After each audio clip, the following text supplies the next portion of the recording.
Hi student, so planning to give SP2 in upcoming April and May 2024 attempt. Confused regarding what to study, how to study. So here are the quick strategies to clear the subject in your April and May 2024 attempt. So first important strategy to clear SP2 is thorough with your product understanding. So be it any type of product, you should be clear with understanding of all the type of products, because obviously the question comes from product and then they require details about the product, be it in terms of designing or underwriting or risk management or any other topic which is expected in SP2.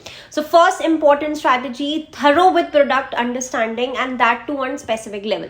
So this gives us another important strategy, that there is no scope to write general points in SP2 at all. You have to be extremely specific in your answers, and do practice every question of yours in your written format or in your type format, and make sure you are getting it reviewed. So if you are taking training from us, we will be reviewing your questions when you submit your tests or mocks. If you are doing self-study, to get it reviewed from your peers. So it's very important that we are getting our answers reviewed in order to see that whether we are approaching towards the exam standard answers or not.